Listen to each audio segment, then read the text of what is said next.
The smell of another woman's Chanel No. 5 was still clinging to his collar when Mark turned the key in the lock. It was 6:14 a.m. He expected the usual routine, the smell of brewing coffee, the sound of the morning news, and his wife, Eleanor, waiting in the kitchen with that naive, trusting smile he had grown to despise. He had his lie ready, a late client dinner, a dead battery, a crash on the office couch.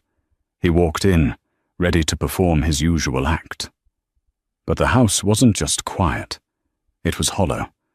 There was no coffee. There was no news. And on the marble island where his breakfast usually sat, there was only a single, thick manila envelope with a red legal stamp. Mark didn't know it yet, but his life had ended 5 hours ago. The rain was hammering against the floor-to-ceiling windows of the penthouse suite at the St. Regis. Inside, the air was warm, heavy with the scent of expensive room service and the lingering musk of intimacy. Mark Sterling sat on the edge of the king-sized bed, fastening his cufflinks. They were gold, engraved with his initials, MS, a gift from his wife, Elena, for their 10th anniversary last month.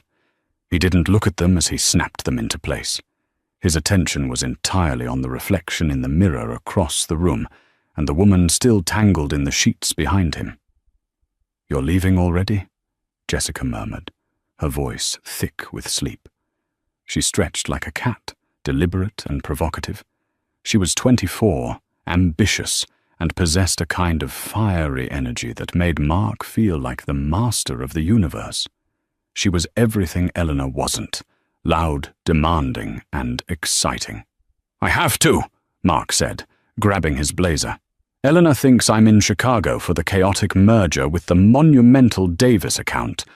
My flight lands in 2 hours. If I'm not home by 7:30 to shower and change, the timeline falls apart." Jessica laughed, a low, throaty sound. "You and your timelines. You act like she's the FBI. She's just Elena. What's she going to do? Bake you a pie and ask if you had a nice flight?" Mark smirked, checking his Rolex. "That's exactly what she'll do. That's the beauty of it, Jess. Elena is safe. She's the anchor. You don't worry about the anchor. You just let it drag along the bottom while you steer the ship." He believed it. For the last 2 years, Mark Sterling, the CFO of Sterling Vance Architecture, had lived a double life that he considered a masterpiece of logistical planning. He had the perfect suburban mansion in the wealthy enclave of Greenwich, Connecticut. He had the perfect, quiet wife who managed his home, hosted his dinner parties, and never asked questions about the unexplained withdrawals or the late nights. And he had Jessica, the marketing intern turned executive assistant, who gave him the adrenaline rush he craved. Mark felt invincible. He had convinced himself that he deserved this. He worked 80-hour weeks. He brought in millions for the firm. Why shouldn't he have a little extra on the side? Elena had her garden club, her charity auctions, and her books. She was happy in her small domestic bubble. He was protecting her, really. Ignorance was bliss. "When are you going to tell her?" Jessica asked, sitting up and pulling the sheet around her. The playfulness was gone from her voice, replaced by that nagging insistence that had been creeping in lately. Mark sighed, smoothing his tie. "We talked about this. Not yet. The fiscal year ends next month. A divorce right now would spook the investors. I need the optics of the happy family man until the board secures my bonus." "It's always next month, Mark," Jessica snapped. "It will happen," he lied. He had no intention of leaving Eleanor. Divorce was messy. Divorce was expensive. And frankly, he liked having his laundry done and his house kept immaculate. He wanted to have his cake and eat it too. And for a man like Mark Sterling, what he wanted, he usually got. He leaned down and kissed Jessica on the forehead. I'll buy you those diamond studs you wanted for the gala. Deal?" Jessica pouted, but nodded. She was easily placated by shiny things, another trait Mark found convenient. He walked out of the hotel room, the heavy door clicking shut behind him with a finality he didn't register. As he rode the elevator down to the lobby, he checked his phone. No messages from Eleanor. That was slightly odd. Usually, if he was traveling, she sent a text around 5 a.m. "Safe flight, honey. Love you." Today the screen was blank. She probably overslept, he thought, dismissing the twinge of unease. Elena was clockwork. If she wasn't texting, it just meant she was busy making his favorite homecoming breakfast, Eggs Benedict with that hollandaise sauce she made from scratch. He stepped out into the cold grey morning, the valet bringing around his black Porsche Panamera. The city was waking up, oblivious to the sins of the night. Mark tipped the valet $100, feeling generous. He slid into the leather seat, the engine purring to life. As he merged onto the highway heading toward Connecticut, he practiced his lies. The turbulence was awful over Ohio. The client was a nightmare, but I think we closed the deal. God, I missed you. He rehearsed the lines until they sounded like the truth. He was a good liar. He had been lying to himself for years, after all. He told himself he was a good provider. He told himself Elena was happy. He told himself that what she didn't know wouldn't hurt her. But as he crossed the state line, a strange feeling settled in his gut. It wasn't guilt. Mark had suppressed that emotion long ago. It was something primal. An instinct. The phone sat silent on the passenger seat. He dialed her number. It rang once, twice, 3 times. Then, voicemail. "Hi, you've reached Elena. I can't come to the phone right now. Leave a message." Her voice sounded cheerful, light, the voice of the woman he thought he knew inside out. "Hey, babe," Mark said, keeping his tone breezy. "Just landed. Traffic is a beast, but I should be home in 40 minutes, dying for some coffee. See you soon." He hung up, frowning. Elena never let his calls go to voicemail. He turned on the radio to drown out the silence. He drove fast, weaving through the morning commuters, the Porsche eating up the miles. He wanted to get home, shower off the scent of Jessica, and slip back into the comfortable skin of the devoted husband. He turned onto Blackwood Lane, the manicured hedges and wrought-iron gates passing by in a blur. He approached number 42. The driveway was empty. Elena's white Range Rover was gone. Mark pulled in, the gravel crunching under his tires. He killed the engine and sat there for a moment, staring at the house. It looked the same as it always did, imposing, brick, colonial. But the blinds were drawn. The porch light, usually left on for him when he travelled, was dark. A cold shiver went down his spine. She probably went to the store, he reasoned, out of eggs or milk. He grabbed his overnight bag from the trunk, packed with clothes he hadn't worn, just for the alibi, and walked to the front door. He inserted his key. The lock clicked. The door swung open, and the silence hit him like a physical blow. Mark stepped into the foyer, dropping his bag. "Elena," his voice echoed. It bounced off the high ceilings and the hardwood floors, returning to him unanswered. The house was cold. Not freezing, but the specific, sterile chill of a place that hasn't been lived in for hours. He walked into the kitchen. The counters were gleaming. There was no smell of bacon, no coffee pot gurgling. The sink was dry. "Elena?" he called again, louder this time, irritation creeping into his tone. "I'm home." He checked the garage. Empty. He pulled out his phone and tracked her location. They shared a location on their iPhones, a feature Elena had insisted on for safety years ago. He tapped her icon. Location not available. Mark stared at the screen. She had turned it off. or the phone was dead. Panic began to mix with his confusion. Was she hurt? An accident? Had she been called away for a family emergency? Her parents lived in Florida, but they were in good health. He walked back into the living room, and that was when he noticed the first detail that was truly wrong. The paintings.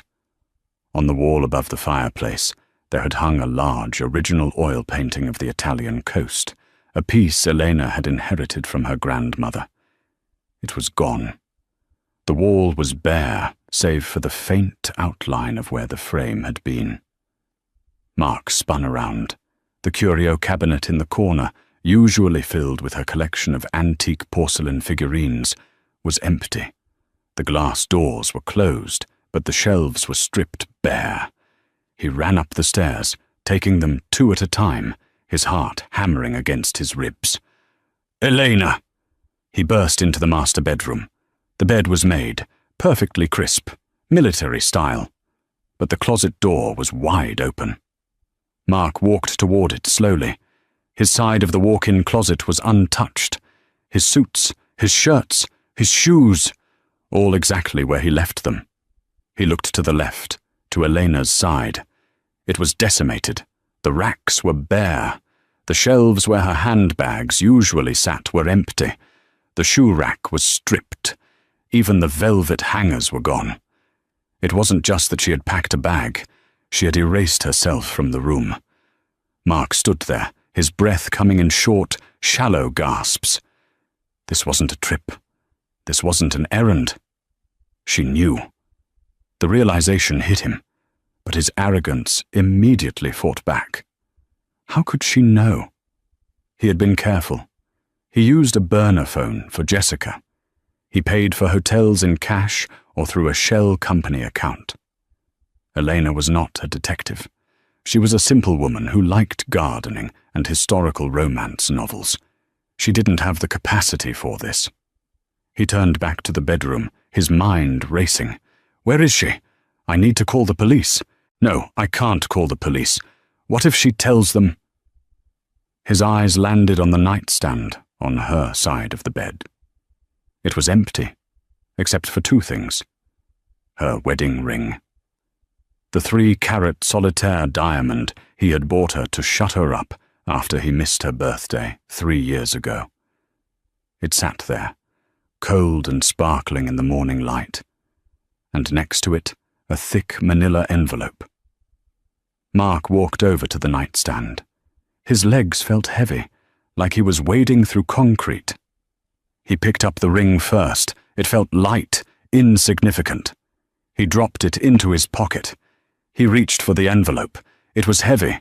On the front, in Eleanor's elegant, cursive handwriting, was a single word. Mark. He tore it open. He pulled out a stack of documents. The first page wasn't a handwritten letter. It wasn't a tear-stained note asking why or begging him to come back. It was a legal filing. Petition for dissolution of marriage. Petitioner, Elena Marie Sterling. Respondent, Mark Thomas Sterling. Mark laughed. It was a dry, incredulous sound. You have got to be kidding me. He flipped the page, and then the next. Attached to the divorce petition were photos. High-resolution, time-stamped, geotagged photos. Mark dropped onto the bed. There was a photo of him and Jessica at dinner 3 weeks ago. A photo of them entering the St. Regis last night. A photo of them kissing in the park near his office. The timestamps were precise. The angles were professional. These weren't taken by a jealous friend with an iPhone. These were taken by a private investigator. A very expensive one. How? Mark whispered. Where did she get the money for this? Elena had no income. He gave her a monthly allowance, generous, sure, but tracked. Every credit card purchase she made sent a notification to his phone. He controlled the finances. He controlled the accounts. He was the CFO. He knew where every penny went.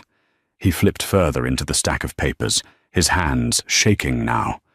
Beneath the photos was a letter. This one was on the letterhead of Reynolds, Stone and Associates. Mark froze.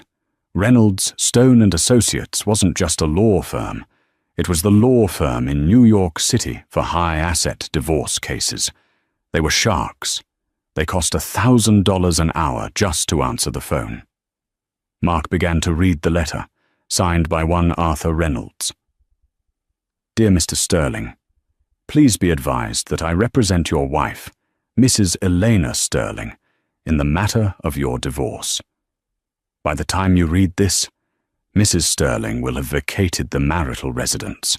Regarding the premises at 42 Blackwood Lane, as you are aware, the deed to this property is held in the name of the Sterling Family Trust. However, we would like to draw your attention to Clause 14, Section B of the prenuptial agreement you signed 11 years ago. Mark frowned. The prenup. He remembered it clearly. He had insisted on it. He was the rising star. She was the daughter of a library archivist. He wanted to protect his future assets. He had made her sign it without her even reading it, or so he thought. He read on. The infidelity clause, inserted at the request of the bride's father, states that in the event of proven adultery by the primary earner, all assets acquired during the marriage, including the marital home, shall revert immediately to the injured party. Furthermore, the vesting period for your shares in Sterling Vance Architecture, which are technically held in a joint spousal trust to avoid tax liability, has been triggered. Mark stopped reading. The room spun. The bride's father, Elena's father, was a nobody, a quiet man who smoked a pipe and read history books. He had died 5 years ago. Mark scrambled for his phone.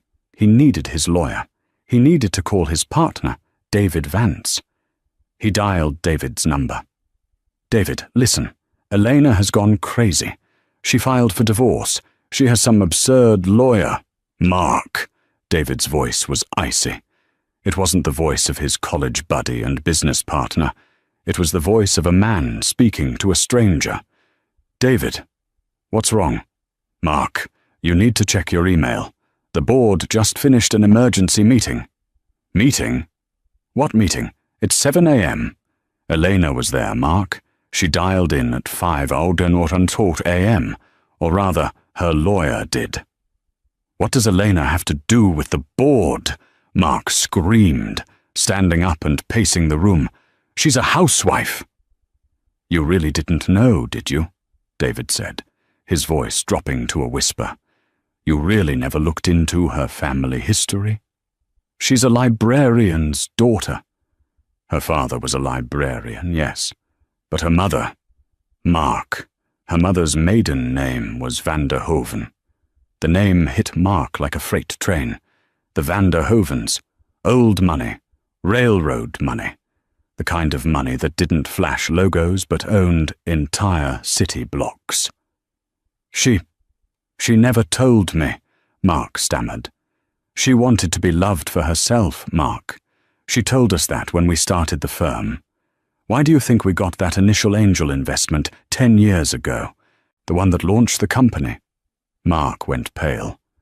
That was an anonymous investor from the Cayman Islands. That was Eleanor, David said. She owns 51% of the voting stock, Mark. She's the majority shareholder. She's been silent this whole time. But this morning, she wasn't silent. Mark fell to his knees. The phone slipped from his sweat-slicked fingers.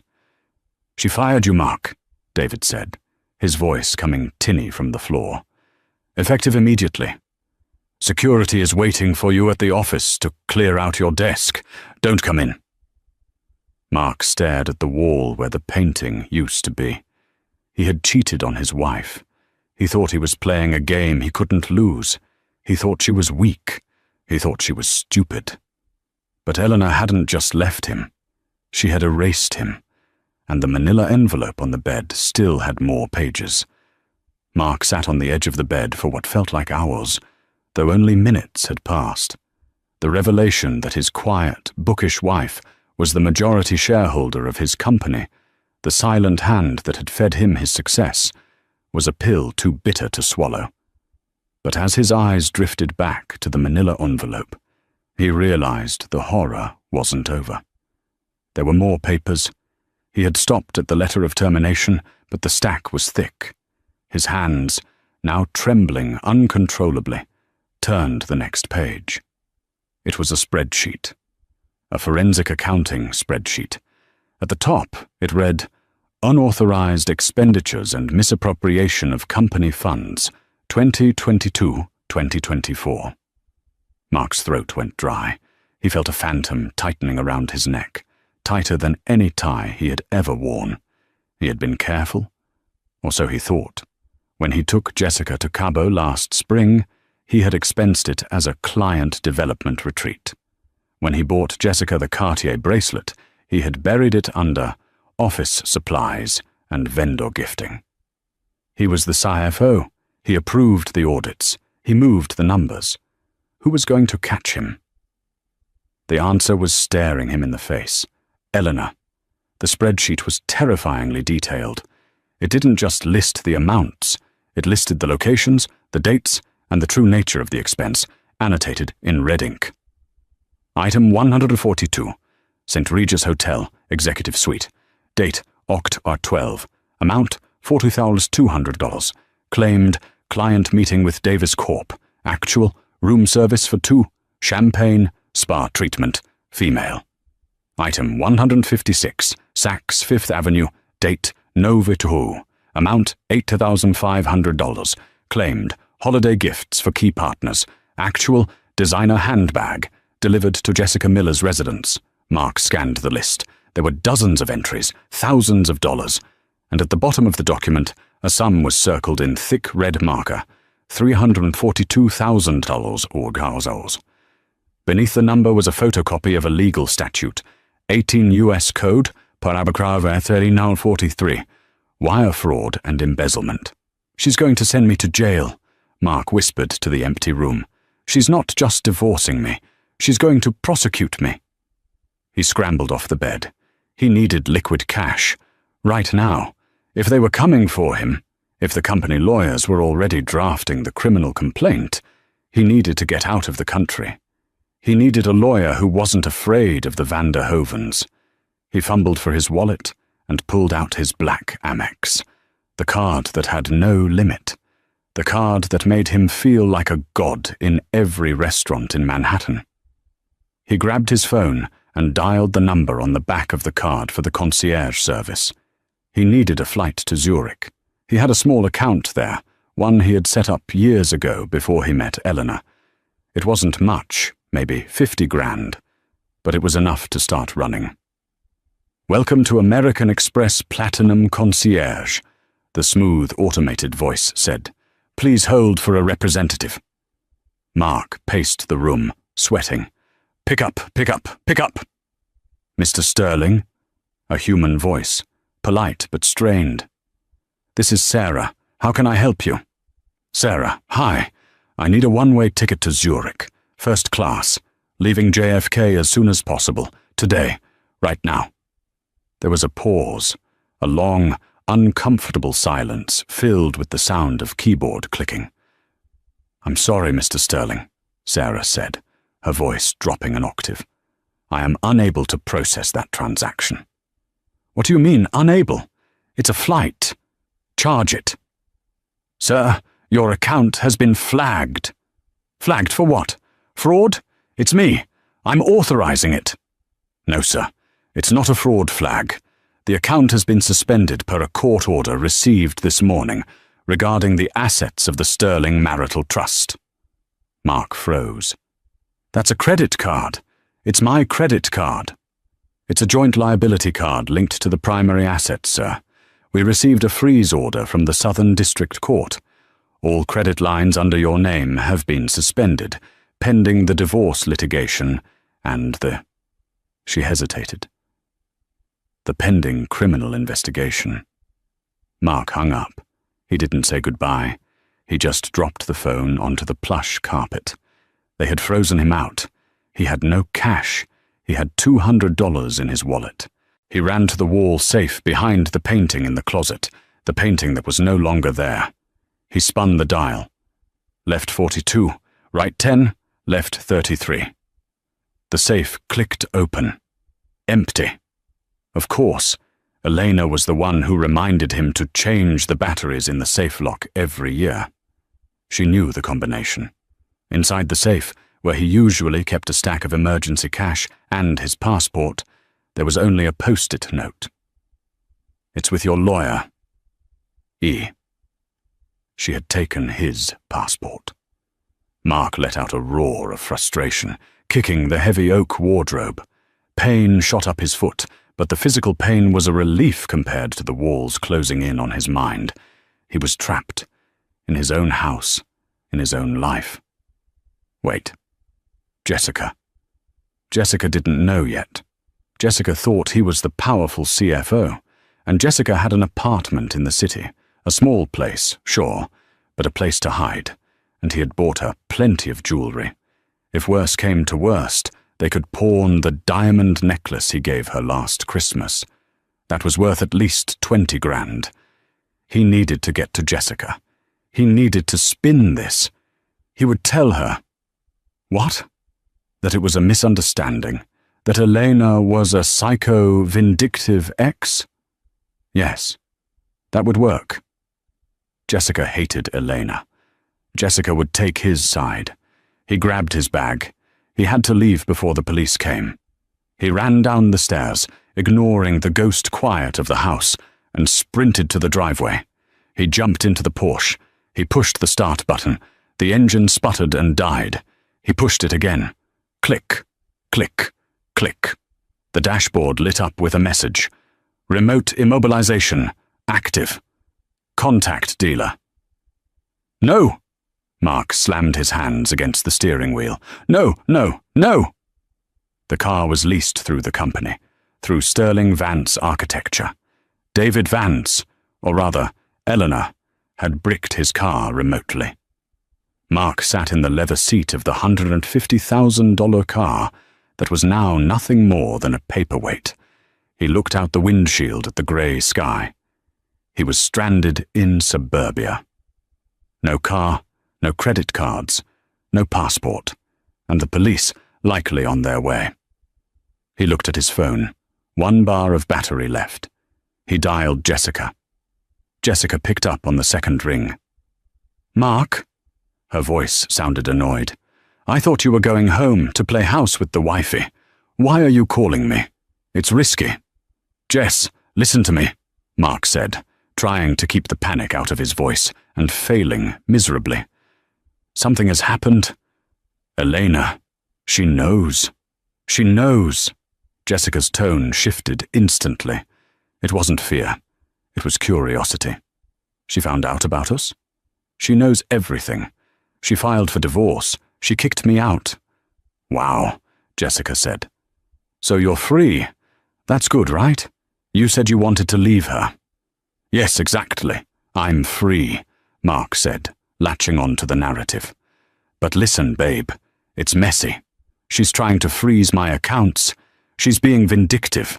I need a place to crash for a few days until my lawyers straighten this out. I'm coming to your place." There was a long silence on the other end of the line. "My place is really small, Mark," Jessica said slowly. "It's just for a night or two. Look, I'll make it up to you. Once the divorce settles, I'll have my half of the assets. We're talking millions, Jess. We can go to Paris. We can get that loft in Tribeca you wanted." "Your half of the assets," Jessica repeated. "I thought you said she had a prenup." "She does, but look, it's complicated. I just need you to call me an Uber. My car is having mechanical issues." "Mark," Jessica's voice was suddenly very sharp.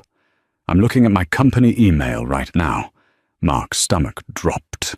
"What? You're at work?" "Yeah, I get in early. Everyone is whispering. And we just got a company-wide memo from HR." "What does it say?" Mark whispered. "It says," Jessica read, her voice cold and detached, that Mark Sterling has been relieved of his duties as CFO effective immediately due to gross misconduct and financial irregularities. It says we are not to speak to you. It says security has a photo of you at the front desk. Jess, that's just corporate talk. They're trying to scare me. I built that company. It also says, she continued, ignoring him, that the company is conducting an internal audit of all expenses approved by you. Mark, did you put my apartment rent on the corporate card? Mark hesitated. I categorized it as a housing stipend for junior talent retention. You idiot, she screamed. They're going to come after me. They're going to make me pay it back. I don't have that kind of money. Jess, calm down. We'll fix it. I just need... You need what? You're broke, Mark. You're fired. You're probably going to jail. I have you. We love each other, remember? You said I was the only man who understood you. I loved the lifestyle, Mark, she snapped. I loved the dinners and the gifts, and the fact that you were going to make me a manager. I didn't sign up to visit you in prison. I didn't sign up to be poor. Jessica, please. I have nobody else. Don't come here, she said. If you come here, I'm calling the cops. I can't be seen with you. I have a career to think about. I'm deleting your number. Don't call me again. Click. Mark stared at the phone. The screen went black. The battery had died. He sat in the silent car, the silence of the suburbs pressing in on him. The irony wasn't lost on him.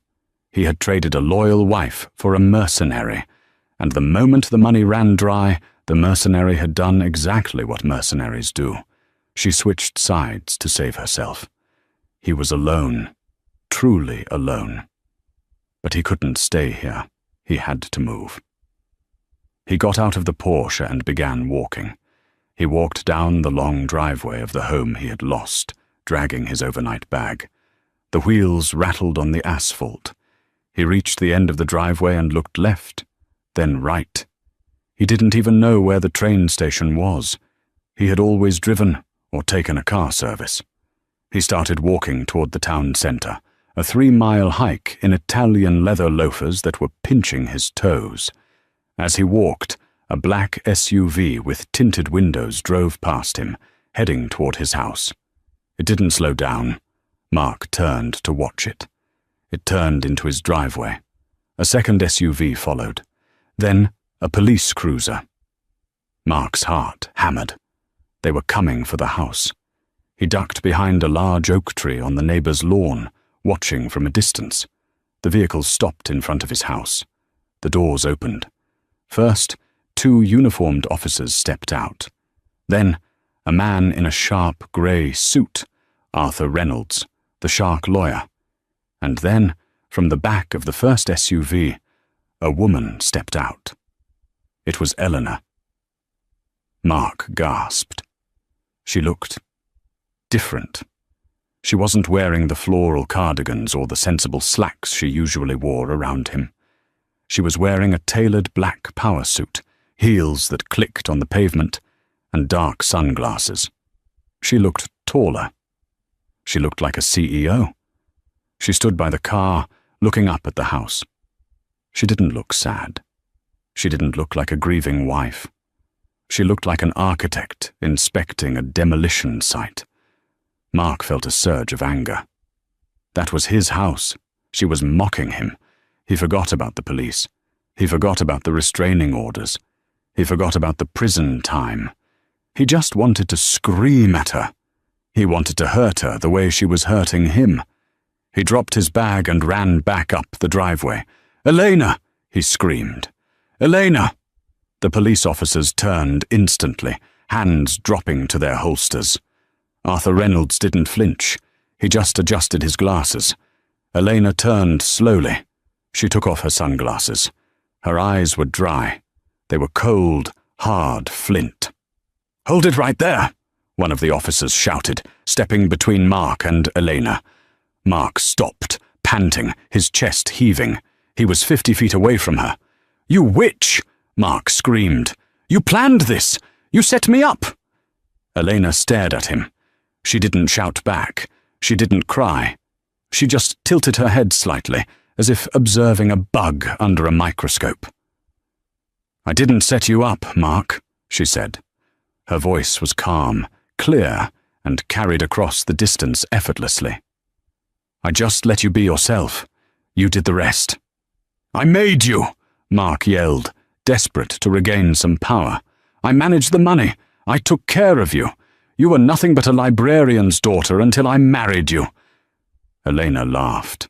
It was a genuine laugh, but it lacked any warmth. "Mark," she said, pity dripping from her voice.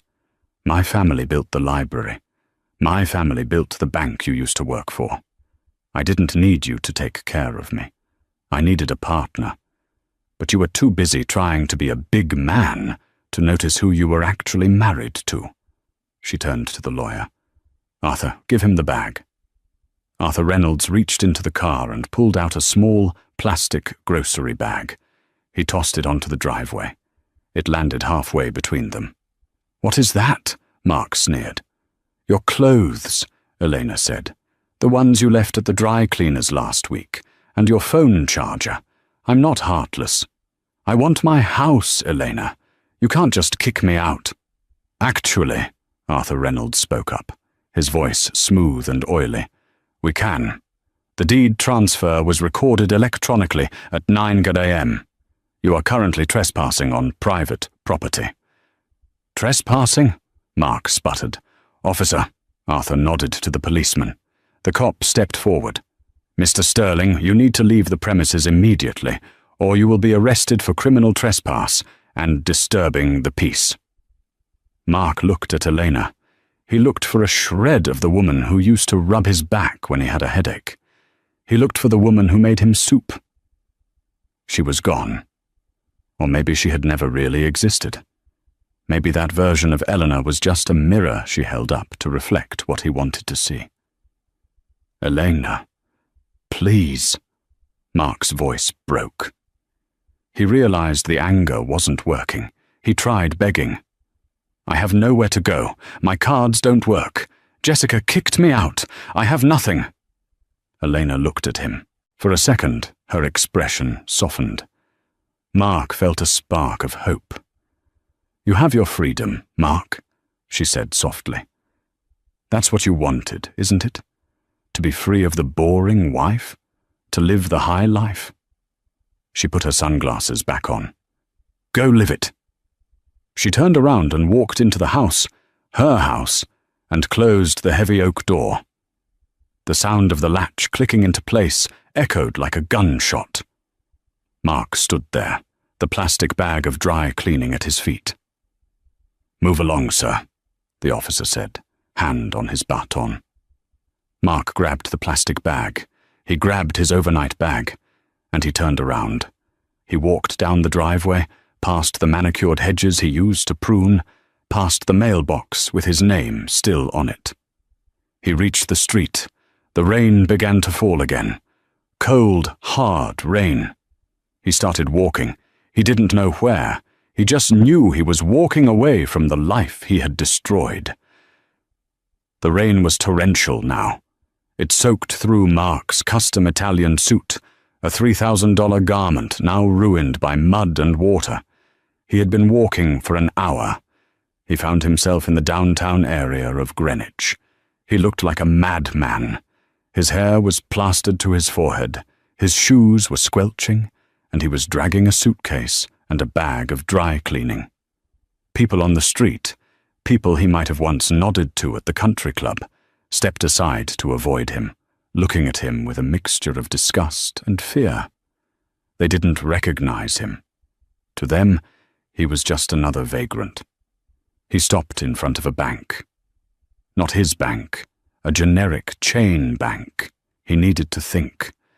He went into the vestibule to get out of the rain. He sat on the floor, leaning against the ATM machine. He was exhausted. He looked through the plastic bag Eleanor had given him. Inside, wrapped in the dry cleaning plastic, was his grey blazer. He checked the pockets. Nothing. Wait. The inside breast pocket. He felt a piece of paper. He pulled it out. It was a note, handwritten. Mark, I know you never read the prenup. And I know you never read the bylaws of the company. If you had, you would know that there is a golden parachute clause for executives, even if fired for cause. It's not much, but it's enough to keep you off the street. I deposited $5,000 into a prepaid debit card. It's in the pocket. Use it to get a lawyer. Or a therapist. I suggest the latter. Mark dug deeper into the pocket. There it was. A generic Visa gift card. $5,000. Yesterday, he had spent $5,000 on a bottle of wine at dinner. Today, it was his entire net worth. He stared at the card. He should rip it up. He should throw it in the trash out of pride. She was pitying him. She was tossing him crumbs, but his stomach growled. He hadn't eaten since the night before, and he was cold. So cold. He clutched the card to his chest. He wasn't going to buy a therapist. He wasn't going to hire a lawyer. $5,000 wouldn't get him 10 minutes with a decent attorney. He needed a plan. He needed to strike back. Elena thought she had won. She thought she had neutered him. She thought he would just fade away into poverty and obscurity. She was wrong. Mark Sterling was a numbers man. He was a strategist. He had built that company just as much as she had funded it. He knew where the bodies were buried. He knew the tax loopholes they had used. If he was going down, he was going to take the whole ship down with him. He stood up, his resolve hardening. The despair was replaced by a cold, burning hatred. He walked out of the bank and into a cheap internet cafe across the street. He paid for an hour of computer time. He cracked his knuckles. He couldn't access the company servers. David had locked him out. But Mark had a memory like a steel trap. He knew the account numbers for the offshore holding companies. He knew the shell corporations in Panama that they used to minimize tax liability. He wasn't going to steal the money. He couldn't. But he could expose it. He opened a browser and searched for the contact information for the IRS whistleblower office. Then he searched for the email address of the New York Times business desk. "You want a war, Elena?" Mark whispered, his fingers hovering over the keyboard. "Let's see how you like it when the world knows that the saintly van der Hoeven heiress is running a tax evasion scheme." He began to type. The Motel 6 on the outskirts of Stamford smelled of stale cigarette smoke and industrial cleaner. It was a far cry from the St. Regis, but it was all Mark could afford. He sat on the lumpy mattress, the glow of the computer screen illuminating his manic face. He had done it. He had spent the last 3 hours composing the most destructive email of his life. He had attached a detailed memorandum explaining how Sterling Vance Architecture used a series of shell companies in the British Virgin Islands to funnel profits and avoid U.S. corporate tax. He named the companies Apex Holdings, Blue Sky Ventures, Ironclad Trust. He knew the codes. He knew the routing numbers. He knew it all because he had designed the system. He hit send. The email went to the IRS whistleblower office and the investigative desk of the New York Times. Mark leaned back, a twisted smile on his face. "Checkmate, Elena." He cracked open a vending machine beer he had bought with the last of his cash. He imagined the scene tomorrow morning, FBI agents raiding the mansion, Elena being led out in handcuffs, the headline screaming, "Heiress involved in massive tax fraud." If he was going down for embezzlement, she was going down for tax evasion. And the beauty of it? As a whistleblower, he might get immunity. He might even get a percentage of the recovered taxes. He could walk away with millions and see her ruined. He slept soundly for the first time in 24 hours, fueled by the intoxicating liquor of revenge. The next morning, Mark woke up at 10 a.m. He grabbed his phone, which he had charged with the cord Elena had so graciously returned, and refreshed his email. There was a reply from the New York Times. His heart leapt. They were interested. They wanted an interview. He opened the email. "Dear Mr. Sterling, thank you for your tip regarding Sterling Vance architecture. However, we are declining to pursue this story. The financial structures you described, Apex Holdings, Blue Sky Ventures, are already a matter of public record. Sterling Vance Architecture held a press conference 3 days ago announcing a voluntary audit and restructuring of these specific entities. The company has already agreed to a settlement with the IRS regarding past irregularities, citing mismanagement by former executive leadership. Furthermore, we have received a cease and desist regarding your communication, as the documents you provided appear to be privileged company data stolen upon your termination. We will not be contacting you further." Mark stared at the screen. His blood ran cold. 3 days ago, Elena had been planning this for weeks. She knew about the offshore accounts. Of course she did. She was the majority shareholder. But she hadn't just known about them. She had proactively reported them. She had gone to the IRS before firing him. She had framed the narrative. "We found irregularities caused by our CFO. We are fixing them, and we are paying what we owe." By doing that, she stripped Mark of his whistleblower status. He wasn't revealing a secret crime. He was just confessing to his own handiwork after the fact. And the phrase, mismanagement by former executive leadership. He read the email again. He hadn't exposed her. He had just handed the authorities a signed confession that he was the one who knew the intimate details of the illegal scheme. He had just corroborated her story that he was the mastermind behind the tax avoidance. There was a knock on the motel door. Mark jumped. "Who is it?" "Room service," a voice called out. "I didn't order room service." "Mr. Sterling?" A different voice, deeper, authoritative. "This is Agent Miller with the FBI. We have a warrant for your arrest." Mark scrambled to the window. 2 black sedans were parked in the lot, blocking his view of the highway. He looked at the bathroom door. Could he hide? No.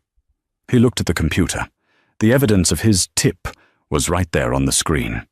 He walked to the door. His legs felt like jelly. He opened it.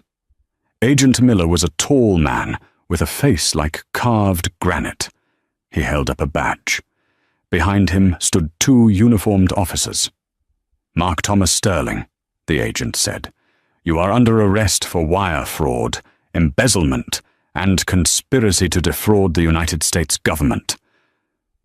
I was the whistleblower," Mark stammered. "I sent the email." Agent Miller smirked. "We know. We got a copy.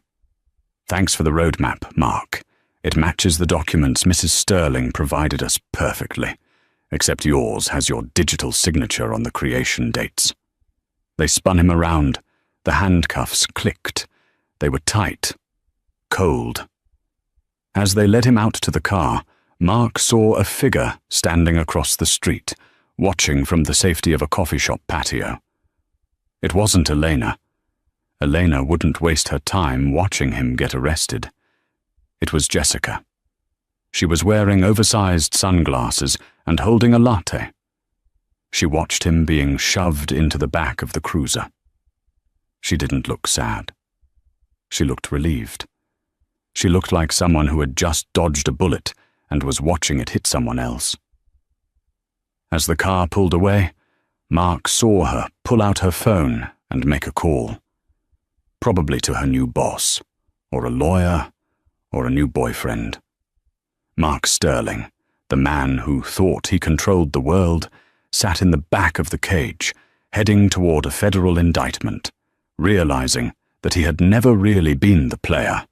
He had always been the pawn. 5 years later, the cafeteria at the Federal Correctional Institution in Danbury was loud, smelling of boiled cabbage and disinfectant. Mark sat at a corner table, nursing a tray of lukewarm meatloaf. He looked older. His hair, once perfectly styled and dark, was now thinning and grey. The arrogant set of his jaw was gone, replaced by a permanent sag of resignation. He wasn't the Wolf of Wall Street anymore. He was inmate 49201. He had taken a plea deal, 5 years for embezzlement and fraud. He had 6 months left. He kept his head down. He did his job in the prison library, stacking books, repairing spines. It was ironic, really. He had despised Elena's father for being a librarian, and now it was the only thing keeping him sane. A younger inmate, a kid named Leo, who was in for hacking, slid into the seat across from him. Leo had a contraband tablet, a small device smuggled in by a guard. "Hey, Mark," Leo whispered. "Check this out. Isn't this your ex?" Mark looked up, his eyes weary.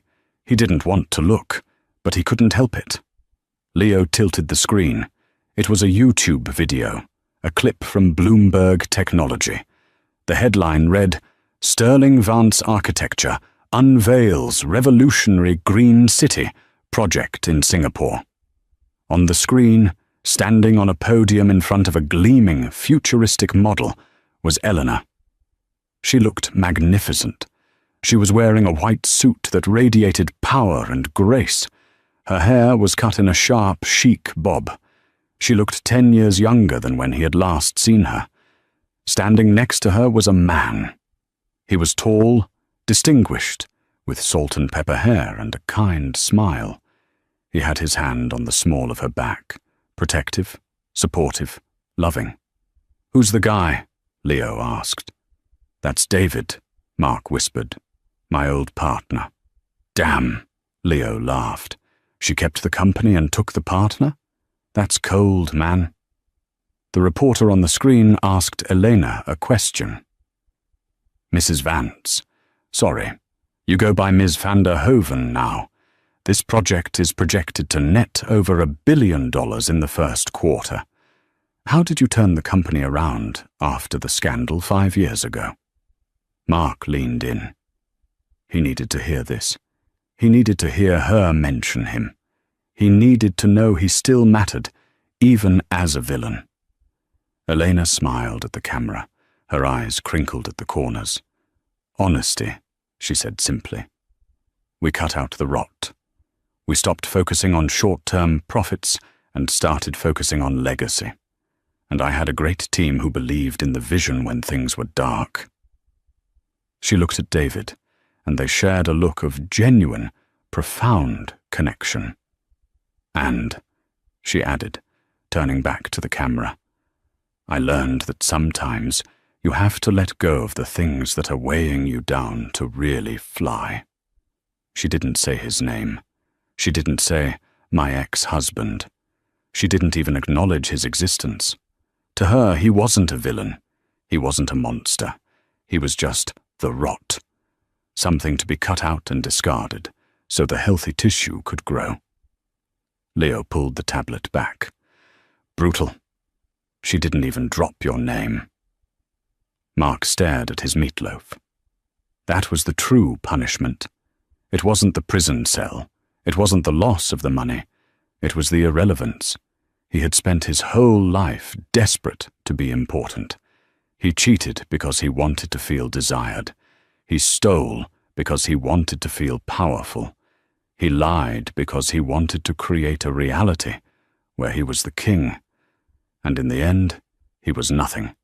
A footnote in her success story. A cautionary tale in a compliance seminar. "You okay, Mark?" Leo asked. Mark picked up his plastic fork. His hand didn't shake anymore. The anger was gone. The hope was gone. All that was left was the dull, grey reality of the bed he had made. "I'm fine, Leo," Mark said quietly. "I'm just finishing my lunch." The bell rang. Lunch was over. Mark stood up, scraped his tray into the trash, and got in line to be counted. 1, 2, 3. He was just a number. Outside the prison walls, the world kept turning. Elena was building cities. David was building a life with the woman he loved. Jessica was probably hustling some other guy in some other city, and Mark Sterling walked back to his cell, the heavy steel door slamming shut with a sound that was no longer terrifying, but simply final. The story of Mark Sterling is a brutal reminder that the grass isn't always greener on the other side. Sometimes it's just astroturf covering a sinkhole. Mark had it all: a loyal wife, a powerful career, and a beautiful home. But his arrogance blinded him to the true value of what he possessed. He mistook Elena's kindness for weakness and her silence for ignorance. He learned too late that the quietest people in the room are often the ones holding the keys. Elena didn't just survive his betrayal, she used it as fuel to ascend to her true potential, proving that the best revenge isn't screaming or fighting, it's thriving without the person who held you back. Mark's downfall wasn't caused by bad luck. It was the inevitable compound interest of his own lies. If you enjoyed this story of karma, betrayal, and justice, please hit that like button. It really helps the channel grow. And don't forget to subscribe and turn on notifications so you never miss a new story. What do you think? Did Mark deserve a harsher punishment, or was becoming irrelevant the ultimate justice? Let me know in the comments below.